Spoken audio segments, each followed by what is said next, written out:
여러분의 삶에 우리 주님의 위로와 평강, 은혜가 늘 함께 하시길 축원합니다. 트로나폴리스라는 작가가 쓰고 그린 꽃들에게 희망을이라는 책이 있습니다. 이렇게 아름다운 우화 형식으로 되어 있는 동화책이에요. 그림책이에요. 두 마리의 애벌레가 주인공으로 등장합니다. 호랑 애벌레와 노랑 애벌레, 하나는 이제 스트라이프이고 하나는 옐로우인데요. 이 두 애벌레가 이제 더 나은 삶을 향해서, 이 남들이 지금 이렇게 보이시죠? 올라가고 있는 이 애벌레들이 쌓아서 만든 기둥이에요. 그 기둥 올라가다가 이거 아닌 것 같아서 내려옵니다. 근데 호랑 애벌레는 포기하지 못하고 자꾸 생각나서 다시 거기를 올라가고요. 노랑 애벌레는 이제 거기서 삶의 의미를 좀 찾아가고 있어요. 이 기둥은요, 성공, 어떤 목표를 향해 도달해서 올라가고 있는 이 애벌레들의 모습을 보여줍니다. 무한한 경쟁의 상징에서 애벌레가 애벌레를 밟고 올라가면서 이렇게 기둥이 쌓여지는 거죠.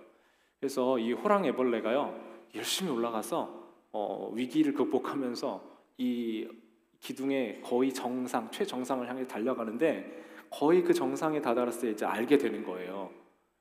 올라가서 봤더니 또 다른 이런 애벌레들의 기둥이 보이는 거죠. 그리고 그 정상의 꼭대기에 올라가서 봐도 아무것도 없다라는 걸 그때 알게 되는 겁니다. 다른 기둥들밖에 없고 최정상에 가도 아무것도 없다는 걸 알고 나서도 거기 위에 있는 애벌레들은 얘기하지 않고 그냥 서로 쉬쉬해요. 얘기하지 않는 겁니다. 그리고 이제 이 호랑 애벌레가 내려오면서 위에 아무것도 없다고 내려오면서 얘기를 하지만 다들 그 얘기를 들으려고 하지 않습니다.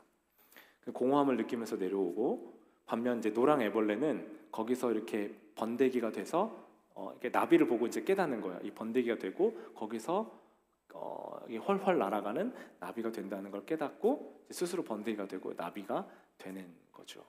여러분, 오늘 우화의 이 동화 그림책에 있는 이 이야기가 오늘 베데스다 목가에 있었던 사람의 이야기와 닮아 있어요. 왜냐하면 연못가에 이렇게 모여 있는 사람들은요, 기적을 바라면서 그 중에 가장 먼저 들어가는 한 사람만 나을 수 있다라는 신화 속에서 그 베데스다 연못가 근처에 모여 있던 사람들이었기 때문에 그렇습니다.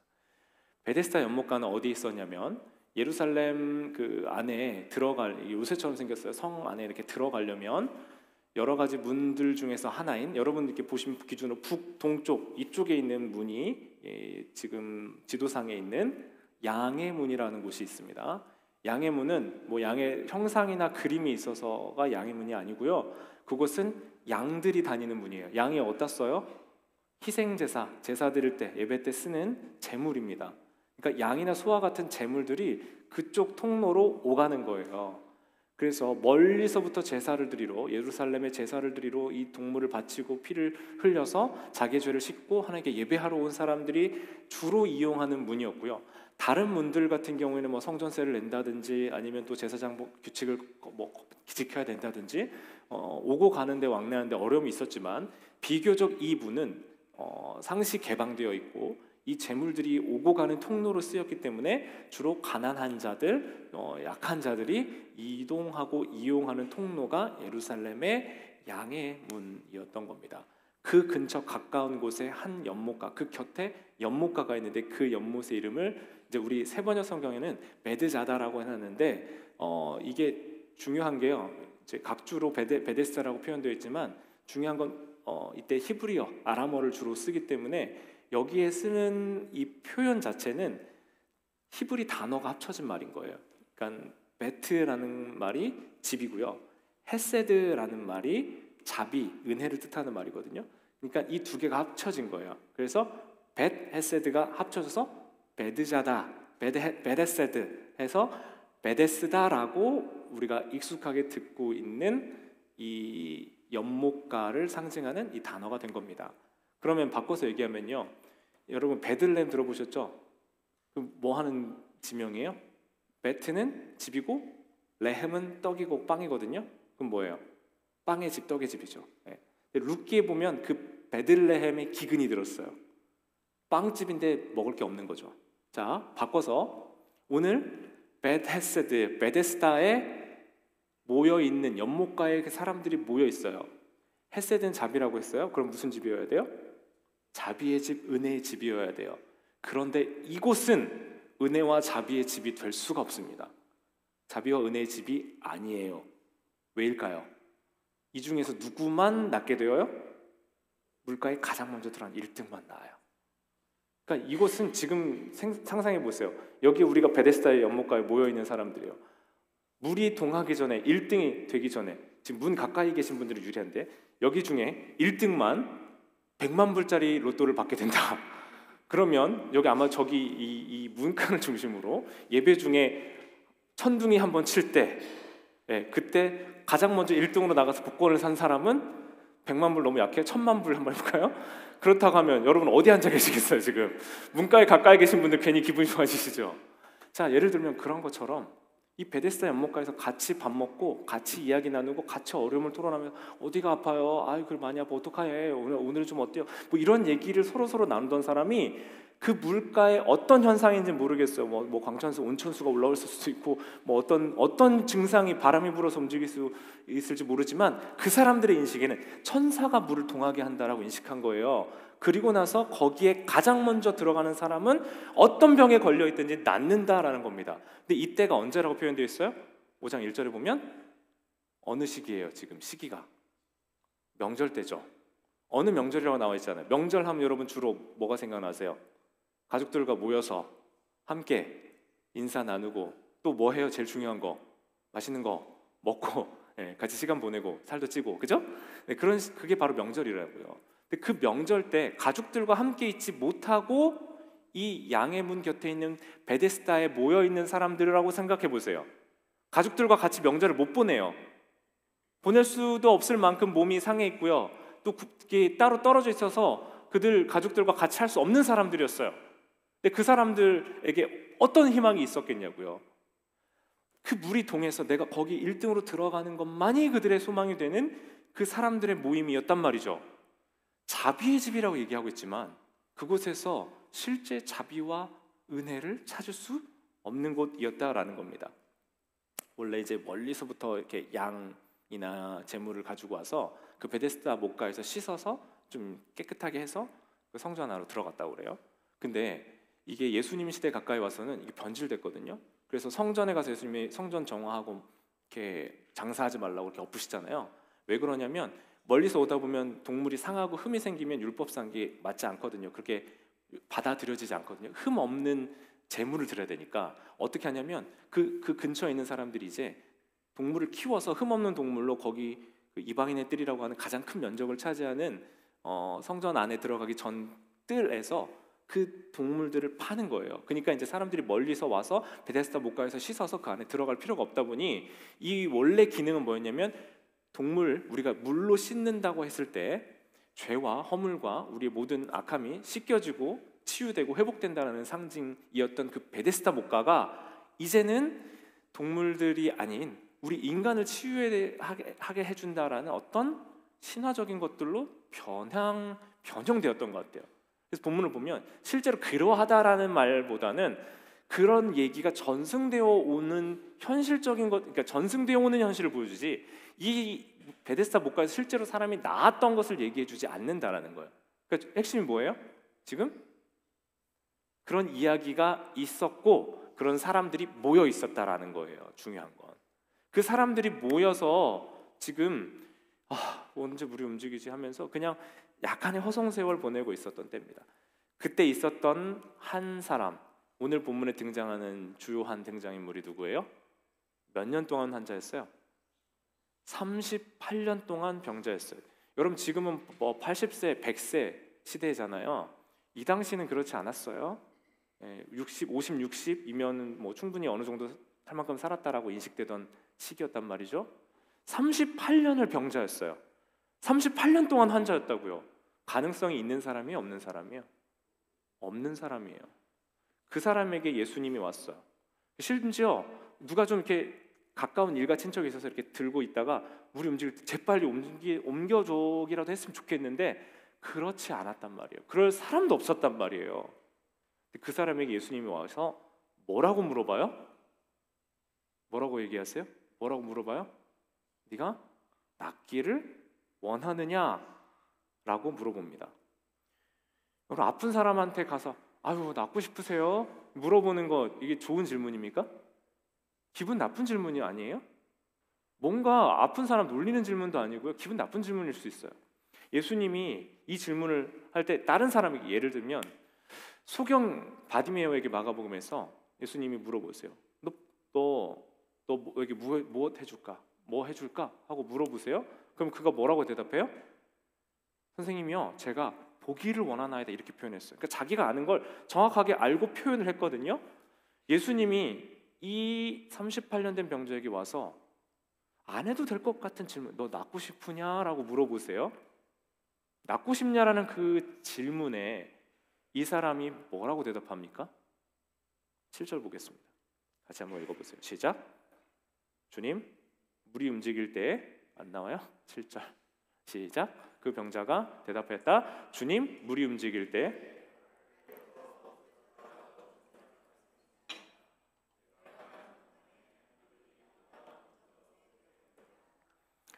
낳고 싶으냐라고 물어봤던 그 예수님의 질문에 뭐라고 대답했어요?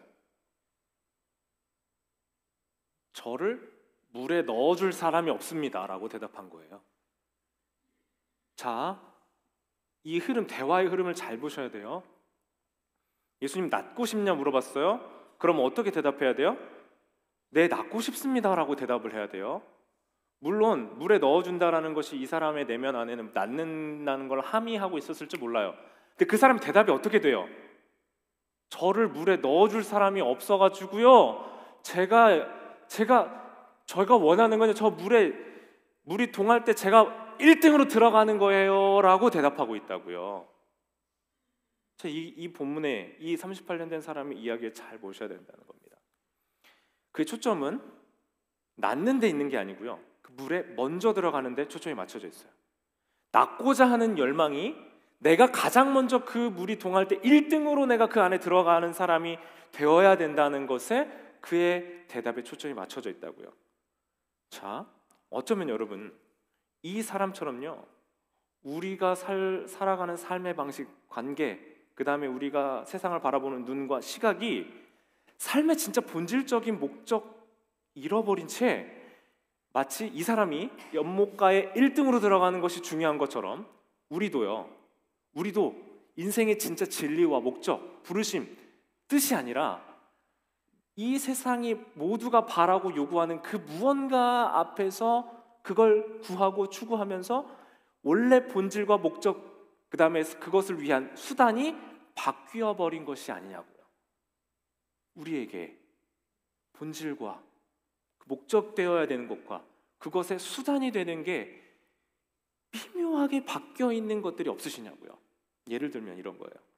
하나님께서 저에게 좋은 가정, 좋은 아버지가 되고 싶으냐라고 물어보셨어요. 그런데 제가 뭐라고 대답해요? 하나님, 제게 충분한 경제적 여유가 없습니다. 그래서 제가 좋은 아버지가 되기가 어려워요. 제가 최근에 이제 젊은 아버지 또래 분과 이제 얘기를 나누면서 비슷한 고민인 거예요.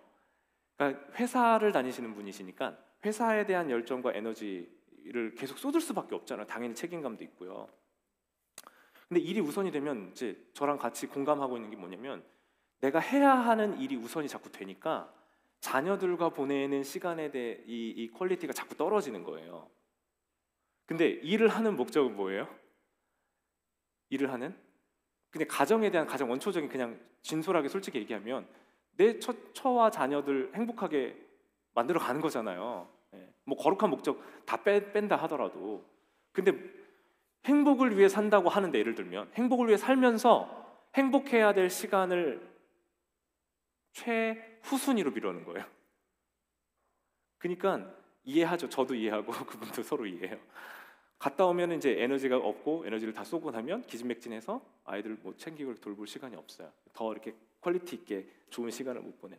제 딸이 그림 그리는 거 되게 좋아하거든요. 뭐 잘 그린 걸 떠나서 그냥 좋아해요. 근데 그 좋아하는 걸 이제 아들도 그렇고 이렇게 열심히 그려가지고 가져오잖아요. 그럼 저는 너무 잘 그렸어 하고 의미가 어떠하든지 간에 기분이 좋죠. 근데 제가 그 생각이 드는 거예요. 어떤 분의 조언을 잠깐 들어보니까 다른 게 아니라 그림을 그린 걸 좋아하는 아이면 그 그림, 예를 들면서 그냥 그냥 컬러링만 할 수도 있잖아요. 그러니까 그런 시간을 같이 옆에서 보내주면서 시간을 함께 보내면 그 짧은 시간이어도 굉장히 의미 있고 퀄리티 있는 시간이 되잖아요. 근데 그걸 못 하는 거예요. 그걸 안 하는 거예요. 왜요? 나의 인생의 목적과 우선순위가 어디로 가 있어요?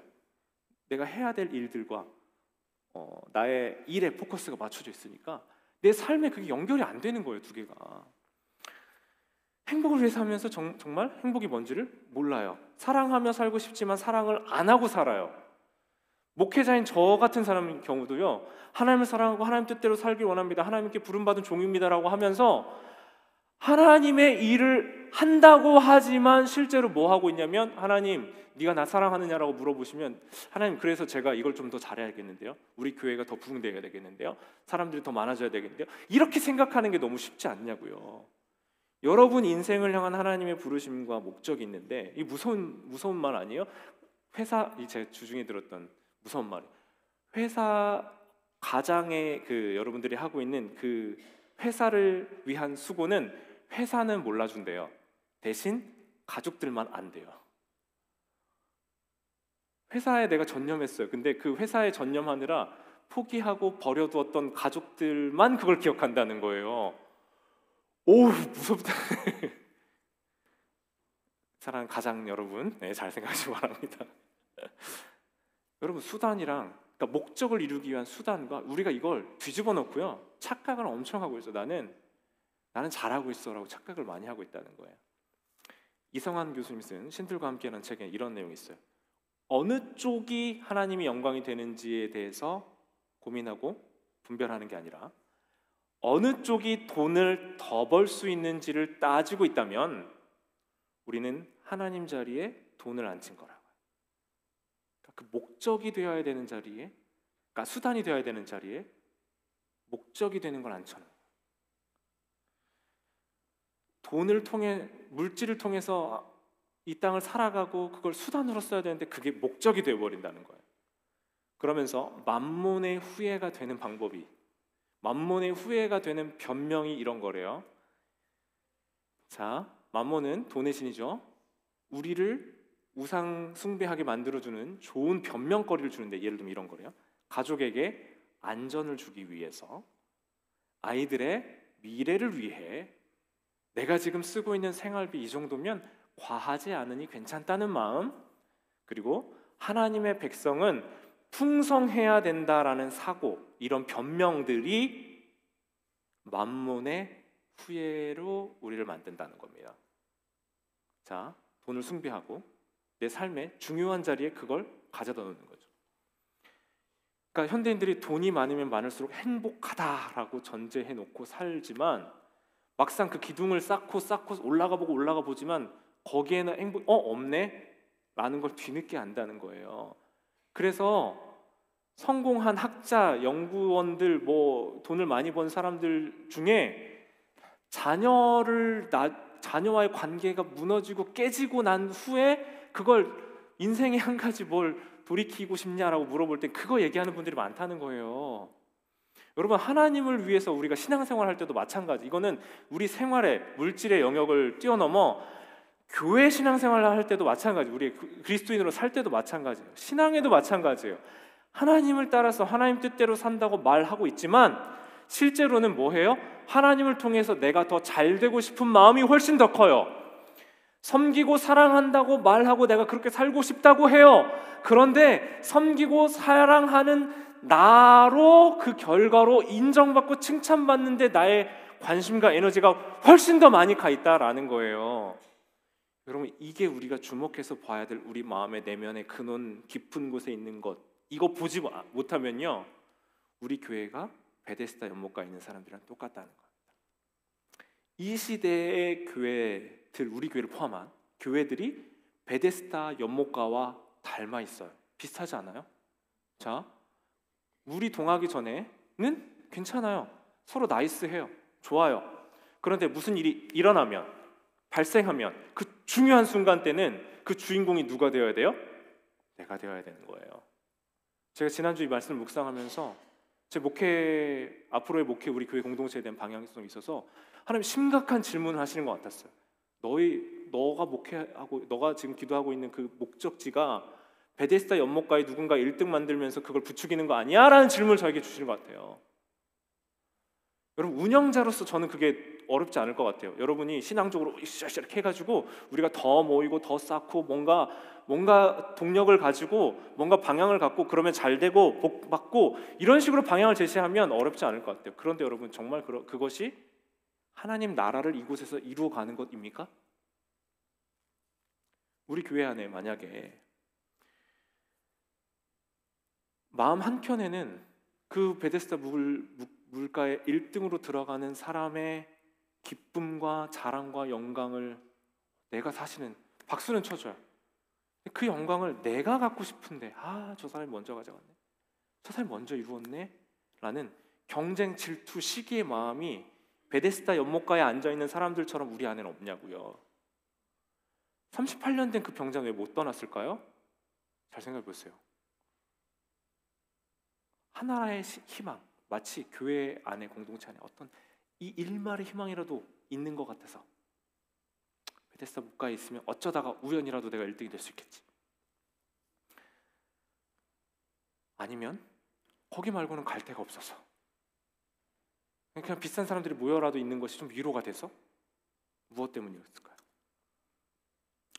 하나님의 역사와 치유와 회복의 역사는 있어요. 하나님, 요한복음 보면 하나님, 우리 예수님이 일으키시는 기적이잖아요. 사실입니다. 일어나요.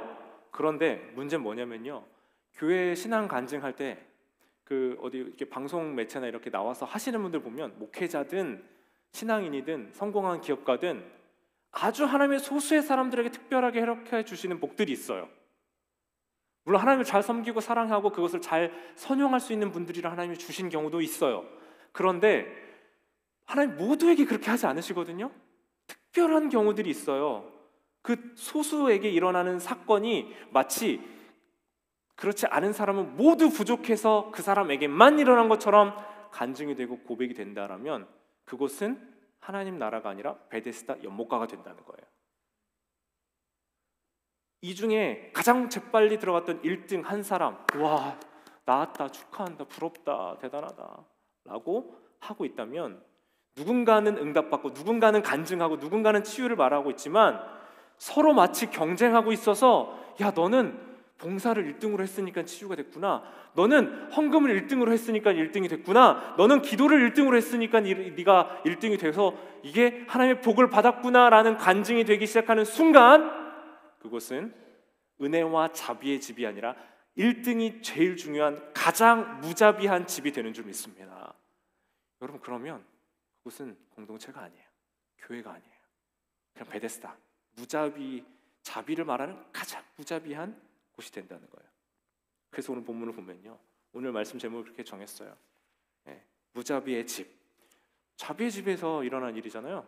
무자비의 집이 어떻게 자비의 집으로 바뀌고 있냐. 그 무자비한 경쟁과 다툼의 장소에, 무자비한 그곳에 자비를 보이시고 베푸시는 분이 오셨어요. 그분이 누구예요? 예수 그리스도. 예수님이 그 38년 된 병자에게 오셨던 거는 그가 제일 가능성이 없어서 그런 거예요. 제일 자비 받기에 합당하지 않은 사람이었단 말이죠. 자, 근데 예수님 만나신 사람들 보세요. 3장의 니고데모, 종교의 정점에 있었던 사람이었죠. 사마리아 여인. 이 여인은 뭐 이렇게 이혼, 뭐 이렇게 결혼 생활에 어려움이 있었다고 할지라도 이 사람은 뭐 그래도 평범한 사람, 어떤 의미에서 우리가 굳이 막 나쁜 사람 만들 필요 없어요. 지친 삶에 지친 한 여인, 이방인 여인. 또 오늘 우리가 보고 있는 5장에 누구예요? 38해변 된, 몸이 아프고 육신이 어려움이 있는 가장 힘든 또 사람의 한 유형. 그러니까 이들에게 예수님이 찾아오셨다라는 거예요. 생명과 치유는 그 베데스다라는 연못가에 들어가서 일어나는 것이 아니라 생명과 치유의 근원이 되시는 예수님을 만날 때 일어나는 일인 줄 믿습니다. 이걸 잃어버리고 이 사람 대답 뭐라고 한 거예요? 저를 목가에 넣어주는 사람이 없어요 라고 예수님을 앞에 두고 그 얘기를 하고 있는 겁니다. 세상이 기다리는 기독교라는 책이 있거든요. 근데 그 책이 이제 그 서문 앞부분에 이런 예가 드러나 있어요. 예화를 이제 든 거예요. 히치하이킹 해보신 적 있으세요? 여러분 없으시죠? 예. 우리 히치하이킹 영화에서 막 모르겠고, 예. 우리 좀 먼 얘기잖아요. 예. 차 뭐 고장나면 우리가 전화해서 뭐 누구 오라고 하지. 근데 히치하이킹을 하는 예를 들어줬는데, 히치하이커들과 그 사람들을 태워주는 사람들은요, 그 짧은 순간에 정말 많은 일들이 그 안에 일어난대요. 그러니까 차를 일단 세웠더라도 그 사람이 내 차를 탔는데 이 사람이 강도인지 나를 위협할 사람인지 빨리 판단을 해야 되잖아요. 그리고 타는 사람도 마찬가지예요. 저 사람이 나를 안전한 곳으로 인도해 줄 사람인지 아니면 나를 납치할 사람인지 그 순간에 판단을 해야 된다는 거예요. 그래서 뭐 위아래 이렇게 훑지 않더라도 이 사람 보면서 서로 대화의 그 짧은 순간에 서로를 판단하는 엄청난 일들이 막 일어난다는 거예요. 근데 그래서 서로 판단해서 태워줄 수 있는 사람 태우고 태워줄 수 없는 사람은 못하게 하고 이렇게 하는 그 서로 타여주고 타고 하는 이 관계를 보면서 오늘날의 교회가 이렇지 않냐고 얘기해요. 무슨 얘기예요? 뭐 교회에서 해치하킹 하신 적 있어요? 뭐 커플? 그 얘기 아니죠. 뭐예요? 나를 해치지 않고 내 마음에 드는 사람은 내 곁에 두는 거예요. 그런 사람들과만 어울리는 거라고요. 말통하고 수준통하고 내 마음에 맞는 사람들 어울리고, 그리고 한 번 실수하면 당신 끝, 이렇게 되는 게 히치하이킹 하는 사람들 관계와 교회와 닮아있다라는 거예요.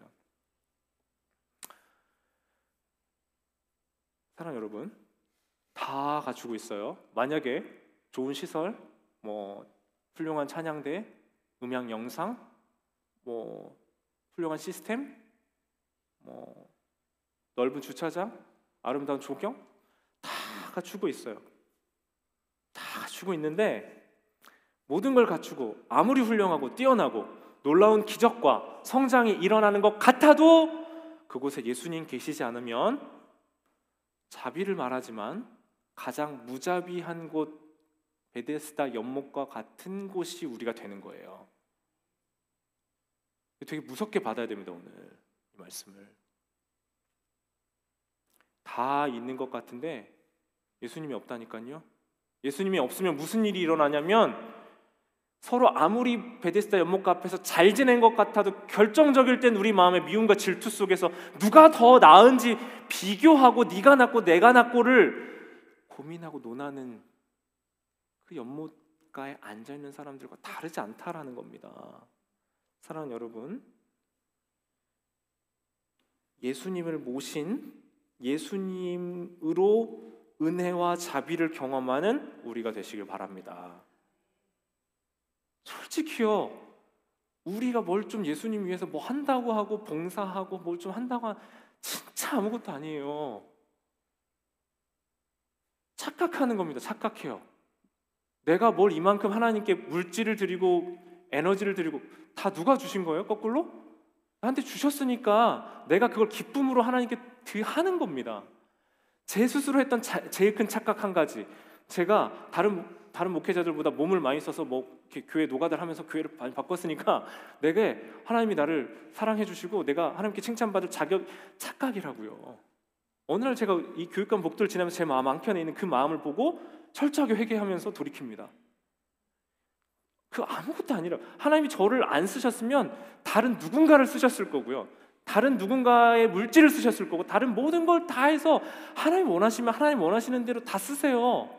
착각은 뭐예요? 내가 그 하나님의 역사에 내가 감사하게도 끼어들어가서 그 안에 그 은혜와 영광에 같이 동참하고 박수 치고 있는데 내가 했어, 내가 이렇게 잘했어 라고 착각하고 있는 거예요.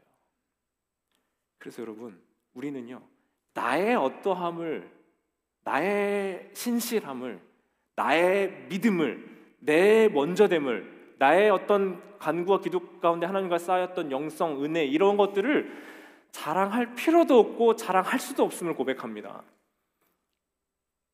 우리가 정말 신앙 공동체라면 우리는 모두 어떤 사람이에요? 예수님의 은혜와 자비가 필요한, 은혜가 필요한 한 겸손한 연약한 인간일 뿐이라는 거예요.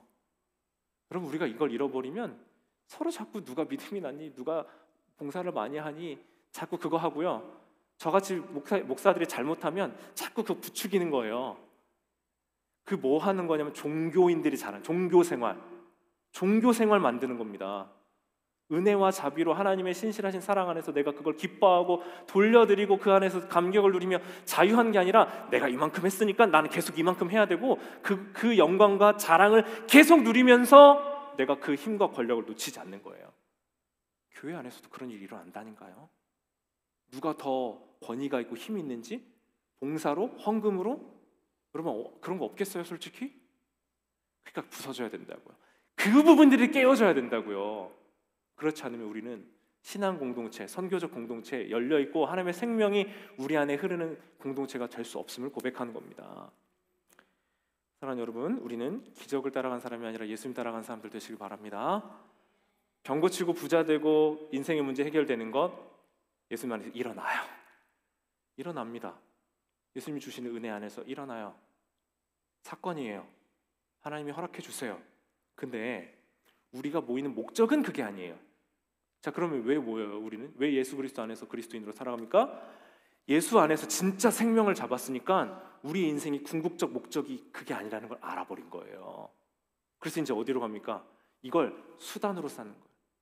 그러니까 물질, 명예, 우리의 권세 어떤 것들도 내가 이걸 우상으로 놓고 목적으로 놓고 자랑하지 않는 겁니다. 그게 진짜 그리스도인이 되는 거예요. 같은 목적 보세요. 물질이랑 같은 목적 이루기 위해서 서로 경쟁하니까 질투하는 거 아니에요? 그거 누가 더 나으냐 하면서 기 죽고 기 살고 그런 거 아닙니까?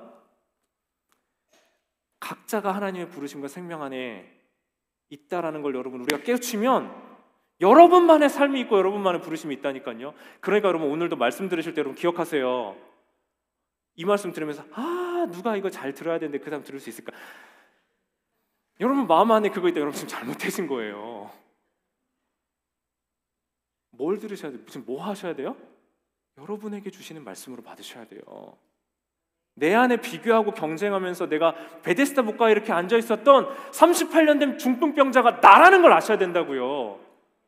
나는 사지 멸종해서 이제 다음번 차례 물 동일 차례 오면 나는 내가 1등이야. 라는 교만이 여러분 안에 계시다면 그거 점검하시기 바랍니다.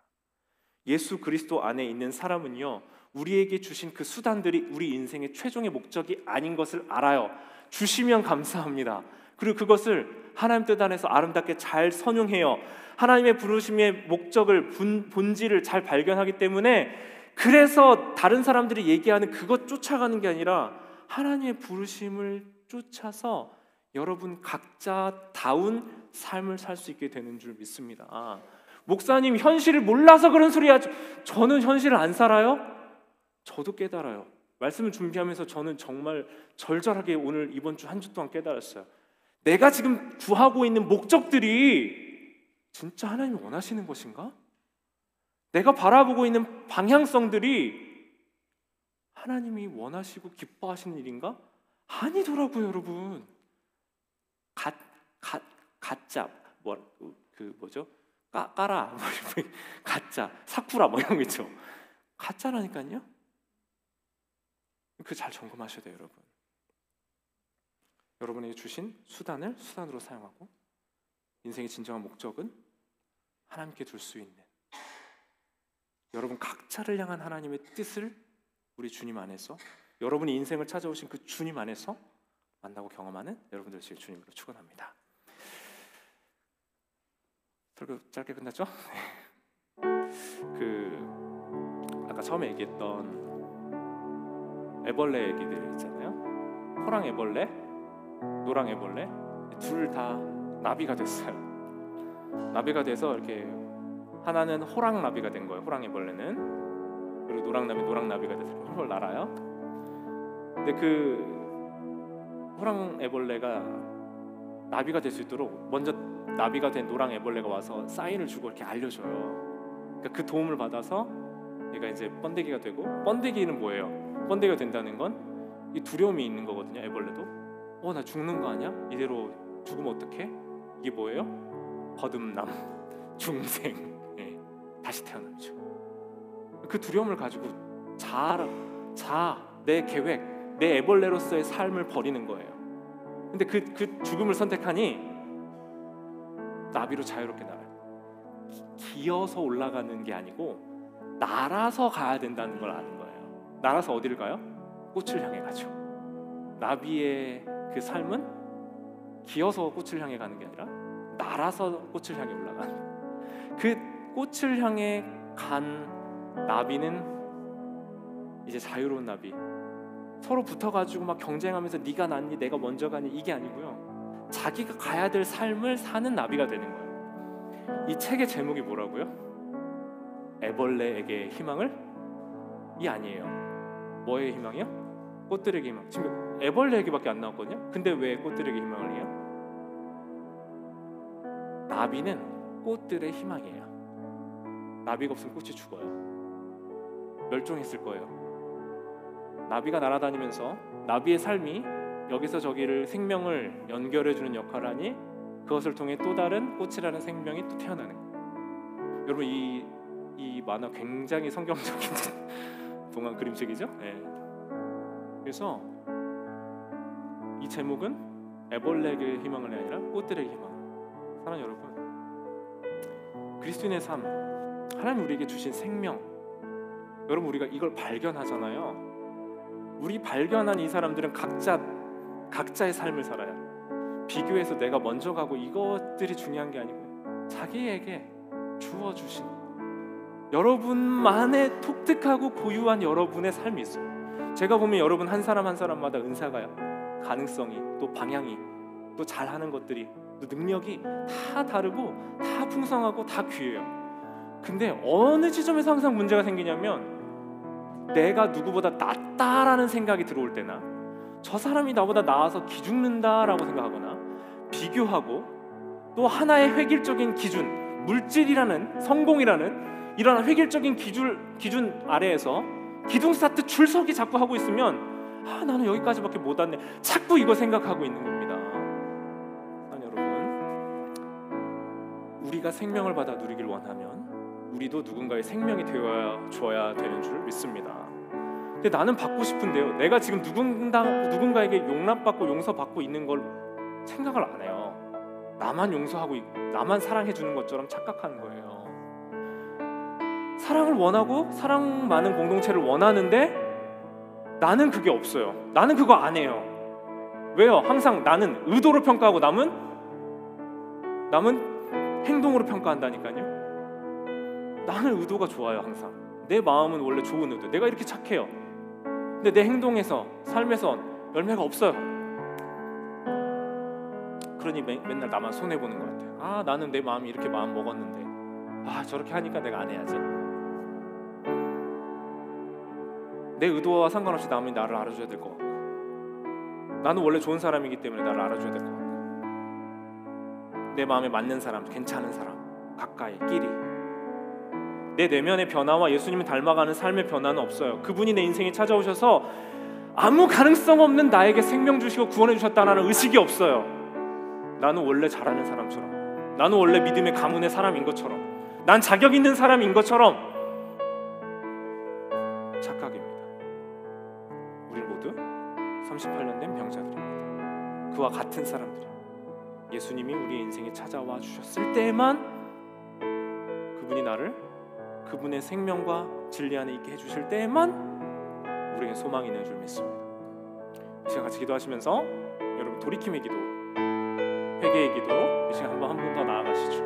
하나님, 내가 내 삶을 착각하고 내가 가지고 주신 거, 허락해 주신 것들 마치 내가 원래 가지고 있었던 사람처럼, 자격 있는 사람처럼 경쟁하고 비교하고 오만하고 교만하게 품고 있었던 마음이 있다면, 그리고 말씀의 칼날을 내 자신의 상태가 아닌 다른 누군가를 위해서 자꾸 들이대고 있었다면, 옳고 그름, 시시비비, 빠르고 늦음, 그것들을 판단하고 있었다면 여러분 스스로 내 자신 안에, 내면 안에 그 말씀에 내가 도려내야 될 부분들을 도려내는 영적 회복과 치유의 여정들을 지금 함께 하길 원합니다. 기도하겠습니다.